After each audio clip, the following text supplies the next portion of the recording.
Maka tengah terbaca Quran, ibu-ibu di rumah mesti hana jelbab bagi kala ayat sajadah bagi sujud tilawah. Karena aurat urina atas sujud tilawah lagi aurat dalam salat. Jadi kalau mau sujud tilawah harus lengkap syarat. Yang pertama at-taharah, yang kedua sitrul aurati, menutup aurat. Syarat yang ketiga, syarat salat yang ketiga, wa tawajjuhu ilal qiblati, menghadap kiblat. Menghadap kiblat.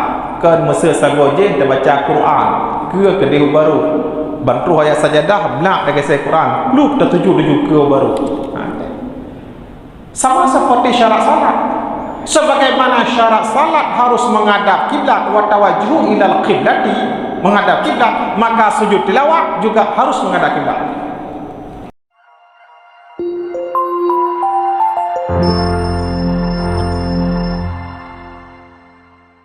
Assalamualaikum warahmatullahi wabarakatuh. Alhamdulillah, salatu wassalamu ala Rasulillah wa ala alihi wa ashabihi wa mawalah.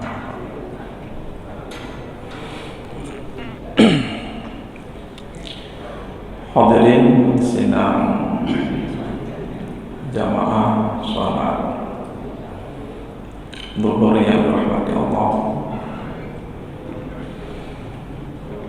Yang pertama-tama mari sama-sama kita mengucapkan puji beserta syukur kepada Allah Subhanahu wa taala, yang mana Allah masih memberikan kesehatan, kesempatan, taufik dan hidayah kepada kita, sehingga kita semua hadir ke tempat yang berbahagia ini dalam rangka mencari ridha Allah Subhanahu wa taala. Hanya orang-orang yang mendapatkan taufik dan hidayah dari Allah, yang mau melaksanakan sebuah perintah atau sebuah kewajiban dari Allah Subhanahu wa taala.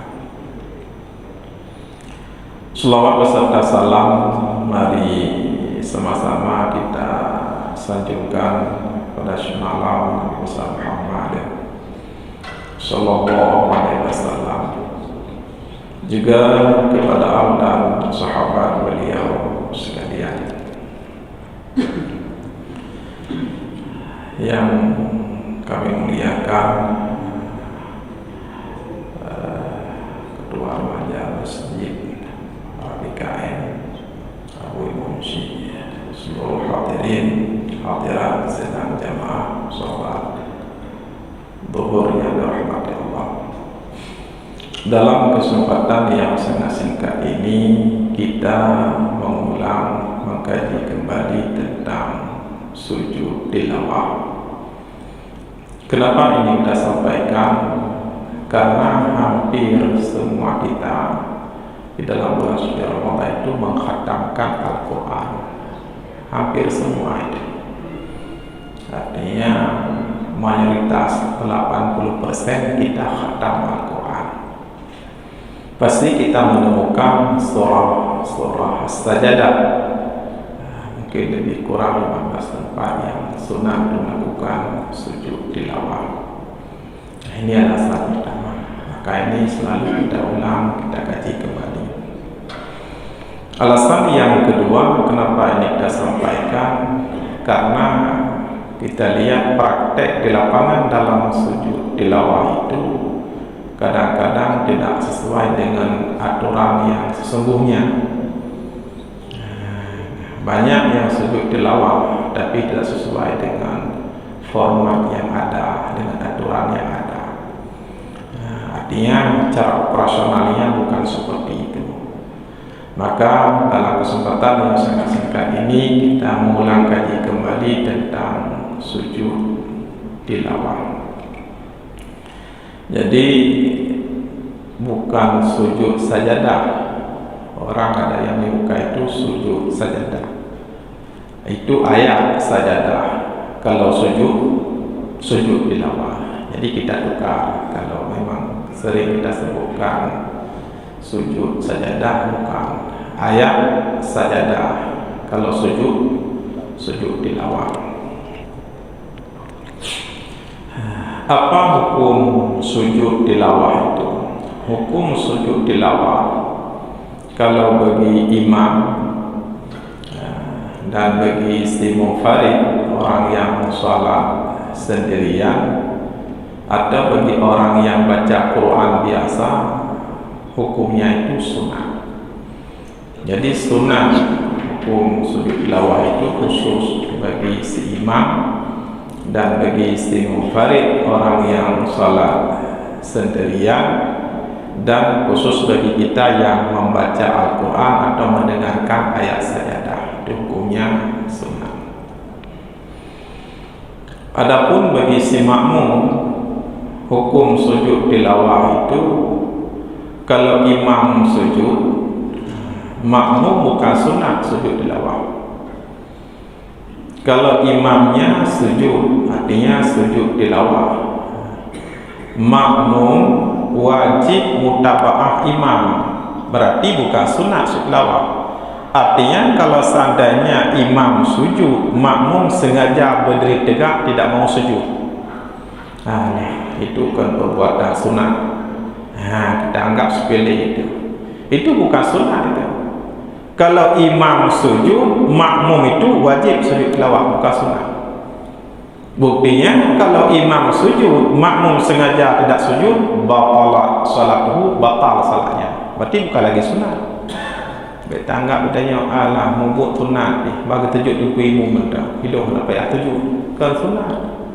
Sunnah itu pada si imam dan pada si munfarid, orang yang salat sendirian, atau pada orang baca Quran biasa, itu sunnah. Jadi kalau si makmum itu bukan sunnah. Begitu juga sebaliknya, imam tidak sujud, imam membaca ayat sajadah tapi tidak sujud. Kalau imam tidak sujud, makmum jangan coba-coba sujud. Jangan nanti berpikir begini, imam tidak sujud, biar saya sujud. Imam bodoh, mungkin tidak tahu itu sunnah sujud, biar saya sujud. Bahasa tujuh idanya apa nanti nak ada cara. Katanya makmum nak ada cara kan dah tujuh. Yang dia dah tunjukkan cara, yang kainan dia bangan. Yang dia dah tunjukkan cara, kainan dia bangan. Kerja. Kalau imam tidak sujud, makmum tidak boleh sujud. Kalau sengaja dia sujud, batal salatnya, batal salatnya. Karena mukhalafah antara makmum dengan imam. Makmum sujud, imam berdiri tegak, bermasalah itu. Kerja mukhalafah, batal salatnya itu. Jadi nyatanya pada cara enggak ada banget. Jadi hanya pada begini, menang dia. Yang imam mana sujud, dia bersujud. Persoalan yang kedua, sujud tilawah itu ada syarat-syaratnya. Ini penting ini. Sujud tilawah itu ada syarat-syaratnya. Bagaimana syarat sujud tilawah itu? Kasyuruti salat, sama seperti syarat-syaratnya salat. Kalau ada pertanyaan, kalau ada orang yang bertanya bagaimana syarat sujud tilawah, sama seperti syarat-syaratnya salat. Sebagaimana syarat salat, begitu juga syarat sujud tilawah. Mana syarat salat? Syarat salat yang pertama at-taharatu, taharah, suci. Kita yang salat itu kan harus suci. Suci daripada hadas besar dengan mandi janabah. Suci daripada hadas kecil dengan berwudu. Itu syarat. Maka mandi janabah itu jangan main-main itu. Kalau main-main tidak sah salat itu. Ini contoh kasus ini yang sering. Ini contoh kasus. Ya, kita bongkarlah sedikit contohnya ini. Semua kita itu punya dubur. Dubur itu tempat lubang qada hajat itu. Dubur kita semua begini itu. Kalau setelah kita potong kotoran semua begini. Waktu kita keluarkan kotoran terbuka dia. Ya, terbuka itu. Waktu mandi janabah ini harus kena ini. Kenapa? Karena ini dihukum zahir. Walaupun waktu kita potong kotoran begini, tapi waktu kita keluarkan kotoran dia terbuka. Nah, terbuka kan? Kalau sudah terbuka dihukum zahir. Maka waktu mandi janabah tidak kita duduk, kita gosok begini, kita buka sedikitnya begini, nya ke mata ke ran becut. Baik ran sampai turmo. Ran becut teh rak tarang. Ya, ini baru benar mandi janabah. Ini kalau enggak kita pelajari itu berarti tiap hari kita salat itu enggak mandi janabah itu. Padahal syarat sah salat itu harus tahar, suci daripada hadas besar berarti. Begitu juga yang kurang kita perhatikan kuku kaki. 1 minggu, 2 minggu tidak kita potong, pasti kukunya itu biasanya banyak yang bengkok ke bawah. Dia terus keluar membengkok ke bawah. Kalau kita mandi terus dari atas, berapa timbang? Sampai 100 timbang enggak masuk dia keluar. Teman, ni taba okey aki mitubi lado mukhop ke dia. Nyen tak le ia dati hata mana pada bawah timah apa nasib. Tiplo, sertau hantro iu. Kecuali tak balik perut anak aki trap tak balik, nya perut anak aki prak tak balik, tak tegan tu dia tak tegan ba perut anak aki baru itu mau ia dalam siraknya. Ini taharah. Syarat salat itu harus suci daripada hadas besar. Inilah taharah. Begitu juga waktu berwudu. Kalau memang kukunya sudah 2 minggu enggak dipotong, terus dia tumbuh, tak balik perut lelaki prak tak balik, tak tegan ba perut lelaki ya kai kita mau ia dah tidak okey nya baru betul wudu. Jadi syarat sujud tilawah itu ka syuruti salat sama seperti syaratnya salat. Sebagaimana salat itu harus tahara, harus suci daripada hadas besar, suci daripada hadas kecil, suci pakaian, suci badan, suci tempat daripada najis. Begitu juga syarat sujud tilawah. Ini pertama. Syarat salat yang kedua, sitrul aurati, menutup aurat. Tutup aurat. Yang syarat sembahyang yang kedua, harus menutup aurat. Maka kalau operasional di lapangan gitu, ladom na tutup aurat. Ladom mana tu? So iduli baje oblong awat ruku, iduli jitren bak teplah punggung baje oblong ge watu. Awat sujud iduli kede kroyu tehah punggung yang benar tehah. Oblong watu ada kala meri kede gatak lemam ke punggungnya. Di lapangan itu tertangkap kamera. Musuh hana ada pegang sampai ngetengah mentang kejadian mana sih? Balik fikir, ustaz. Nyang dia pegah kena. Man nonton tiuro nonton rata menasah, rata masjid, rata musola, nonton urung tebelah punggung. Pun baik dah pegang. Pegahlah. Orang kita yang laki-laki baina surati wa rukbati, antara pusat dan lutut. Awak tegekeun pusat, enoko ono. Nyo tumuh likut lagi nyo lagi. Kan rak ke sagai ji, rak ke muto pusat ulikot ilua kah? Kau de bad pelah punggung deh kan sare yang ulikot. Itu namanya baina surati wa rukbati, antara pusat dan lutut. Bagi fikir dia orang ngagam kita mayang ilung yang penting pusat rak ke kan ada masalah ruhung punggung ulikot kan dia hendak fikir. Ini persoalan ini. Kan sampai ngentingah mentengah kejadiannya. Sampai ngentingah. Hampatai sikalah. Dan ngeli ko urun tho jawab long ini uli atai ka sujud. Coba kolor dia. Ini kan hana perhatian gitu ya. Hana perhatian. Mana perhatian bara likut kan ro tengeng kok. Gok ni. Tak ada buat tanya cik ihoi tu. Ini persoalan. Ini syarat salat itu harus menutup orang. Syarat sujud tilawah juga persis menutup orang. Menyo ibu-ibu ilikut ramai yang pakai telekom, tapi hanya ramai yang untuk orang. Semayang pakai telekom ramai, lagi kita nyawagam pakai ilu ramai, tapi hanya untuk orang. Hantai tak tuju deh lempu. Menanci ulina ramai yang pakai telekom, tapi hanya untuk orang. Hanya untuk orang. Pada untuk orang mah nyai nak bikat telekom, kerak bikatnya. Keung yang hau luar. Nyo diuk keung nyo muka. Kan muka. Nyo kan lagi dia boh tak kuat cik. Lagi dia boh dada ke cik. Yang mana boh telekom? Tak telekom lengkap. Hantai ke rukuk, ijak ulikom, telekom ulikot, uram op, dia. Atau orang tamping, apa-apa binai op. Urung pakai telekom ramai, urung tok orang di. Yang tarik kerana gurinang kita tanya, kibang bok panen, urung temayang, uram op gede. Nggak pakai telekomnya ini, nggak telekom guru, amatai ke tujuh, atai guru ku, telekom ulikot, uram op, oke, berada binainya apa op.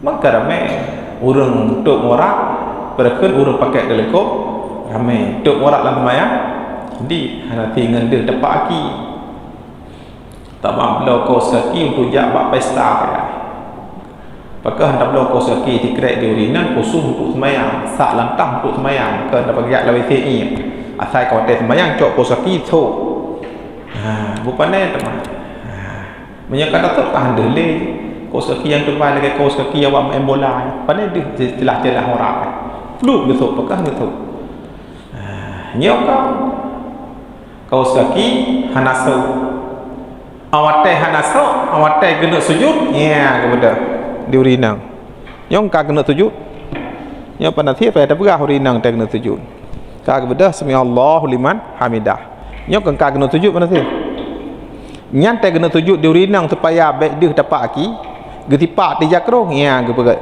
nya pokok tiga tak tipak tiga gerak dua gerak aninya tak tahu telekom mun baik kumang bertiga gerak sah sama ya dengan ketinggalan sah naruh perumah katanya home sang rarap bro enggak nya menaman dua burinang asal kali sami Allah liman hamidah hantai kena tuju syiang tipak telekom plak ngesipak kedua gak tipak aninya guham ge petaho kepu petaho hantai ke tuju tampeng baik dia pandai kerja teman ke petaho baik dia karena dalam hantai nak bajai ada napi dihorat kan bajai yang terus kena gesok jadi pediga gerak kah lega gerak sah mai tapi kalau hai ada miat pada sembahyang anak miat kalah cucuk-cucuk kana lagi nyaman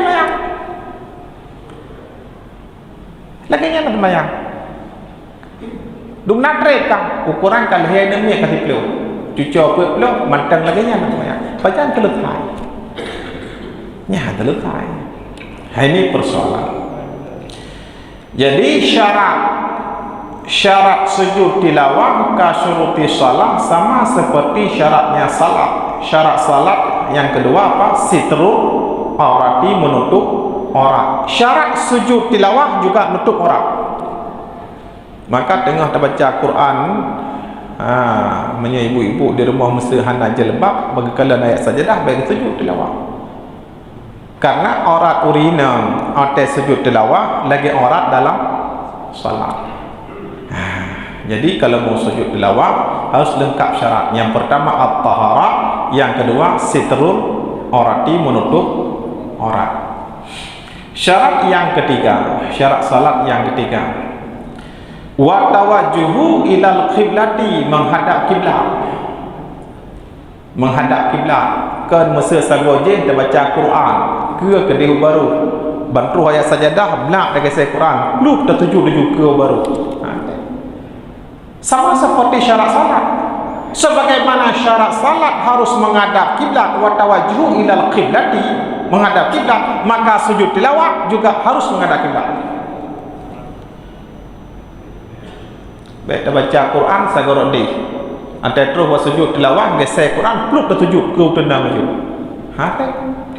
Atau baca Quran ni no kedeh ke ate kau sujud tilawah kisah Quran peluk tujuh ku timur. Sebagaimana syarat salat harus watawajhu ilal qiblati menghadap kiblat, maka sujud tilawah juga harus menghadap kiblat. Ini syarat yang ketiga. Apa dik berarti? Betampe taban tengok ngurung pegang. Derung pegang cik tengok ke cik kawatai tengok. Man dia urung dengar pi tengok maka kapah. Teduh. Apa dik kapan nanti? Leh, nya dua terkait masalah hana rumur lain.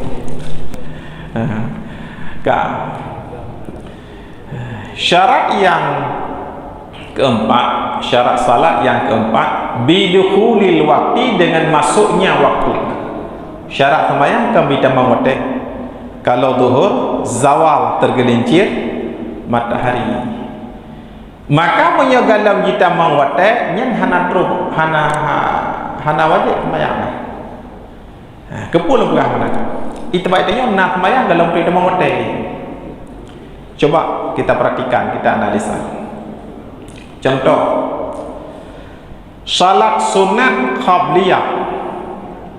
Kapan masuk waktu salat sunat qabliyah? Jawabannya, kapan masuknya waktu salat fardu? Contoh, zuhur. Kapan masuknya waktu salat fardu zuhur? Jawabannya, kapan tergelincirnya matahari? Kenya, kamu yang Makkah awak teh orang Jumaat jak masjid ji menyo Makkah tak jak masjid orang Jumaat poti puluh kata jak panasir menyo poti puluh kata jak apa ada di luar baik bimpe merapati atau ba ben Daud ada orang ben Daud jiang gede nyam poti puluh kata jak nyan terus mutaji kata dua baca Quran tak itikaf nyan di Makkah azan pertama uro Jumaat yang kalai tembak watai beda dengan bak tanya azan pertama uro Jumaat tak sengaja azan zawal tergelincir matahari, maka setelah azan pertama semua kita bangun melakukan salat sunat qabliyah Jumaat.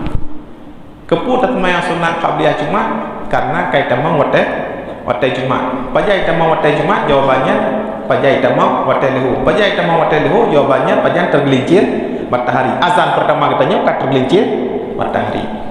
Di Makkah azan pertama galai tamang watai lehu. Galai tamang. Terus lep 5 minit tu galai tamang. Awatai azan kedua awalnya di Makkah nya zawal tergelincir matahari yang boleh tamang. Urang katanya begitu selesai azan pertama bedah mandung semayang sunat qabliyah Jumaat. Lima pertanyaan kaitan mau watai qabliyah Jumaat galau kejut karena galai tamang watai Jumaat artinya galai tamang watai leho artinya galam tergelincir matahari, maka lagi ada semayang sunat qabliyah Jumaat pola panuro wakit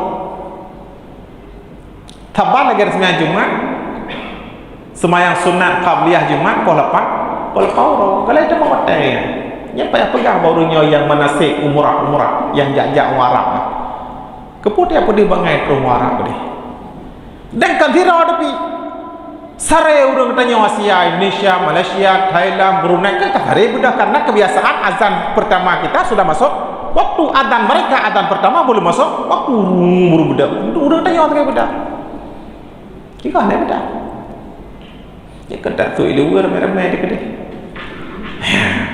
Jadi ada kebiasaan di sini apa damai kede kerja karena kebiasaan di sini kita adzan pertama di sana sudah tergelincir matahari. Di sana adzan pertama 35 menit sebelum masuknya waktu zuhur. Karena punya pertanyaan pajai tamang wate semayang sunat qabliyah jawabannya pajai tamang wate semayang perle. Kembali begitu juga dengan sujud tilawah.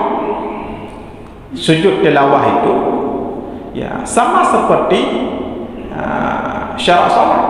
Syarat salat tadi bidukhulil waktu dengan masuknya waktu. Sujud tilawah juga bidukhulil waktu dengan masuknya waktu. Putra kita mengwate bi firaghi min ayatiha, dengan selesainya membaca ayat-ayat sajadah. Ka selesai katrobak wasjud waqtarib sujud kendarifun. Jadi kalau ada pertanyaan bagaimana syarat sujud tilawah, jawabannya sebagaimana syarat salat. Sebagaimana syarat-syarat yang dibutuhkan dalam salat, begitu juga syarat-syarat untuk sujud tilawah. Ini yang kedua. Yang ketiga, yang sampai pemadik menatir. Dua, gata mangat mana penjeraga birona.